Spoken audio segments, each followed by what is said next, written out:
Aujourd'hui, j'ai envie de vous parler d'un film hongkongais de 1999, The Mission, qui est sans conteste l'œuvre ayant révélé le metteur en scène Johnny To. Comme la plupart de ses compatriotes, il avait à l'époque pour habitude de livrer plusieurs œuvres chaque année. 3 films en 99, 2 en 2000, 4 en 2001, un rythme endiablé caractéristique des travailleurs de l'ancienne péninsule britannique, ce qui nous vaut parfois quelques pépites, comme cet excellent The Mission.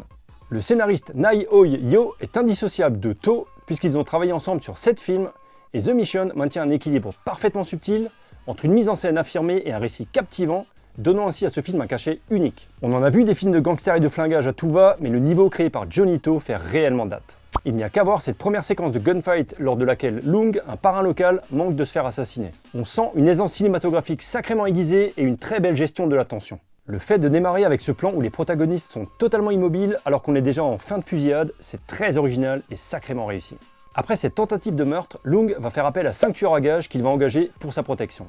Cette équipe de garde du corps bien hétéroclite va s'avérer très soudée malgré les tempéraments différents de chacun et on va réellement être happé par le quotidien de ces personnages atypiques. On a le leader Curtis, à la fois très calme et intraitable, Roy, un homme sanguin et loyal, et son employé Shin, ainsi que l'enthousiaste Mike et le silencieux mais toujours affamé James. Chacun a ses particularités propres et ses caractérisations apportent beaucoup à l'attrait du film. On va suivre ces 5 tueurs impitoyables dans leur longue journée parfois morose, durant lesquelles on va assister à des scènes relativement absurdes, comme par exemple celle où ils attendent leur employeur qui est en rendez-vous. Mais on va aussi assister à des fusillades réellement impressionnantes, avec notamment celle du centre commercial.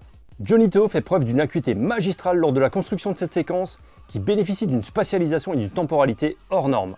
Il va jouer sur les effets d'attente et sur l'immobilité des protagonistes, ce qui va paradoxalement faire toute la qualité de leur travail de garde du corps. La manière dont les 5 vont s'approprier l'espace afin d'avoir des angles de tir impeccables, le travail sur le regard qui est évidemment essentiel, la façon dont chacun va bouger tour à tour afin de circuler de la manière la plus safe possible, en étant chaque fois protégé par un autre. Il y a une réflexion profonde sur la nature même de leur travail et sur la façon optimale de protéger leurs clients, et le résultat est tout simplement impressionnant en termes cinématographiques.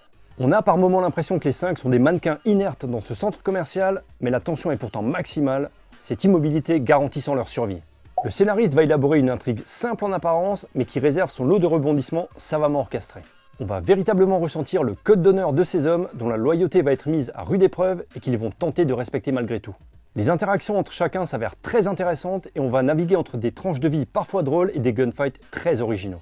Et on a une superbe partition signée Chi Wing-chun qui va scotcher le spectateur dès le début du film pour ne plus le lâcher, même bien longtemps après le générique de fin. The Mission est une petite pépite qui vaut sacrément le coup d'œil, même si la VOST est bien évidemment un privilégié. Si vous appréciez le contenu de cette chaîne, n'hésitez pas à commenter, liker, partager et à vous abonner.